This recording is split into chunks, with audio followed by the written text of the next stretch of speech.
की नगरी उदयपुर में स्वच्छता को लेकर बड़े कदम उठाए जा रहे हैं। उदयपुर के लिए, उदयपुर को स्वच्छ बनाने के लिए, स्वस्थ बनाने के लिए और कचरा मुक्त बनाने के लिए शहर में बड़ी पहल की जा रही है।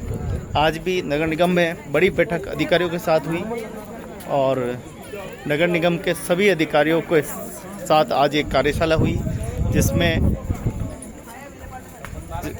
के गुप्ता जी ब्रांड एम्बेसडर स्वच्छ भारत अभियान के उन्होंने बैठक ली। इसके साथ ही राजेश जी भाई साहब और भी अन्य पूरे नगर निगम के विभाग के सभी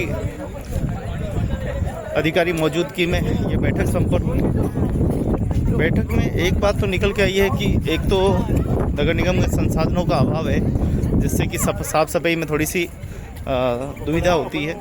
नगर निगम के पास एक या दो जैसी भी मशीन है जिसके कचरा निस्तारण नहीं होता है। दूसरे उनका कहना यह है कि हम एक स्थान पे पहुंचते हैं, वहीं दूसरे स्थान से फ़ोन आ जाता है कि भैया आप मशीन यहाँ लेके आओ, यानी वहाँ काम पूरा नहीं हुआ और फिर वहाँ लेके जाओ। तो इससे कचरा हमेशा रुक जाता है और वो मशीन इधर उधर जाने में ही पूरा दिन रह जाता है, काम तो नहीं के बराबर होता है। तो ये बात भी वहाँ निकल कर आई।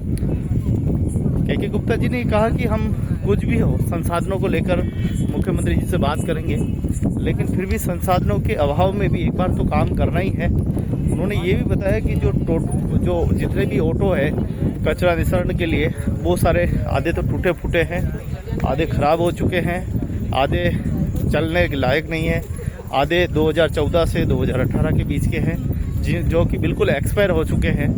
नगर निगम भी अगर फॉलो नहीं करेगा तो कैसे काम चलेगा। कुछ डीजल के चल रहे हैं, जहां एक तरफ स्वच्छ भारत की पहल करते हुए करंट वाले ऑटो लाए जा रहे हैं, वहीं डीजल वाले ऑटो और भी ज़्यादा प्रदूषण कर रहे हैं। तो कई सारी बातें वहाँ निकल के आई है। और एक बात और निकल के आई जो प्लॉटों से जुड़ी हुई है कि खाली प्लॉट में लोग कचरा फेंक देते हैं, वो कचरा जो है वो चल के गंदगी का रूप ले लेता है। तो नगर निगम की ओर से कचरा 3 बार नोटिस उनको दिया जाएगा और 3 दिन को उनको दिए जाएंगे।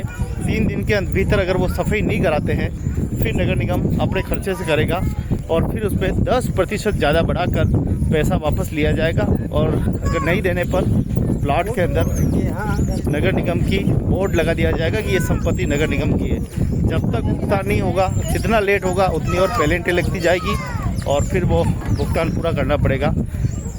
तो ये अच्छी पहल है। दूसरा एक और चीज़ आया था कि कोई भी कचरा फेंकेगा तो फेंकते हुए किसी ने फ़ोटो खींच लिया तो 200 रुपये फ़ोटो वालों को इनाम दिए जाएंगे और 500 रुपये उस कचरे फेंकने वाले से लिए जाएगा। तो कहीं ना कहीं ये एक अच्छी पहल भी है, एक अच्छा प्रयास भी है। अगर हम अपने शहर को खूबसूरत बनाना चाहते हैं तो कई सारे नियम, ये देखिए ये पूरा बना रखा है, कचरादार बना रखा है, लोग इसमें डालते भी हैं। सारे लोग एक जैसे नहीं होते, सब लोग अच्छे भी होते हैं। बहुत सारे लोग जिम्मेदारी के साथ इस डस्टबिन में डाल, लेकिन जो मूर्ख और जड़ बुद्धि लोग हैं वो हमेशा झीलों में या इधर उधर फेंक कर चले जाते हैं। ये समस्या ख़त्म करने के लिए ही ये पूरा प्लान लाया जा रहा है।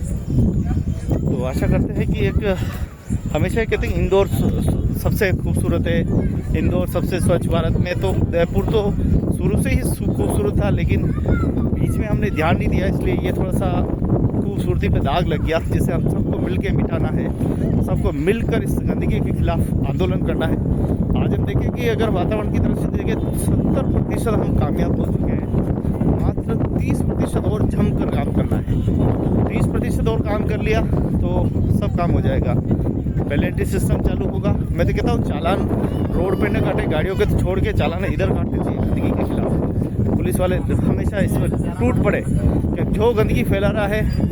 कोयम्बटूर में तो थूकने के ऊपर भी चालान है। तो कई देशों में प्रदेशों में अलग अलग कानून हैं, उन कानूनों को यहाँ इम्प्लीमेंट करना चाहिए ताकि कोई गंदगी करने से पहले 100 बार सोचे। गंदगी क्या करना होता है वो भूल जाए, अपने जेब में डाल के ले जाए, और जब तक सुरक्षित स्थान नहीं मिले तब तक वह गंदगी ना फेंके। इस तरह के कानून बनाने की आवश्यकता है। वो देखो वो सारी कुछ थैलियाँ उड़ रही है यहाँ पर, जो लोग खाते हैं और फिर सीधा फेंक देते हैं। तो थोड़ा सा लोग भी ध्यान रखें। और दूसरा ये बेचने वाले ये भी ध्यान रखें कि अगर उनका नहीं किसी और भाई का कचरा भी है तो वो थोड़ा सा उठाकर डस्टबिन में डाल दे, जिससे कि उसका भी रोज़गार चलता रहे। नहीं तो बात वही होगी कि कचरा कोई और करके जाएगा, पेनल्टी और कोई भरेगा। तो थोड़ा सा ध्यान रखें अपने कचरे को, आपका नहीं भी हो तो भी उसे उठा लें, क्योंकि हम सबकी जिम्मेदारी है। जो यहाँ रोज़गार करते हैं, रोज़गार से जुड़े हुए हैं, वो कृपया करके ध्यान रखें, उनकी रोजी रोटी का सवाल है। इस तरह से पॉलीथीन उड़नी चाहिए, पॉलीथीन हमारे पर्यावरण को दूषित कर रही है, तो इस बात का विशेष करके ख्याल रखना पड़ेगा।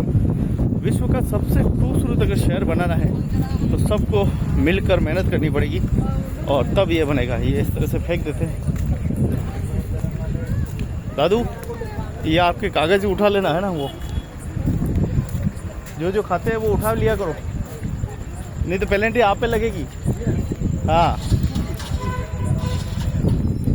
तो स्वच्छ भारत की मिशन के खिलाफ हम आंदोलन कर रहे हैं। जैसे ये कचरा है, हालांकि अभी साफ करने वाले आएंगे, फिर भी लोगों को उठा लेना चाहिए। जिनका कचरा है वो उठाए, और गंदगी फैलाने वाले पर जुर्माना ज़रूर होना चाहिए, ताकि वो 100 बार सोचे कि गंदगी करनी कि नहीं करनी है। हर कहीं गंदगी करके चले जाते हैं, किसी प्लॉट में डाल के चले जाते हैं अपने घर का पूरा कचरा। अपना घर तो साफ रहे और दूसरों का घर खराब करके चले जाते हैं। ऐसे लोगों पे सख्त कार्रवाई होनी चाहिए, तब पता चलेगा कि कचरा फैलाना क्या होता है। देखिए कितना खूबसूरत हमें ईश्वर ने हमें दिया है, इतना सुंदर परिप्रेक्ष्य दिया है, इसको हमें सजाने की, संवारने की आवश्यकता है। आइए सब मिलकर इस जंग को लड़ते हैं और स्वच्छ भारत का आंदोलन में हम भी शामिल होकर स्वच्छता की हम भी थोड़ी सी कोशिश करते हैं। जय हिंद, जय भारत, धन्यवाद।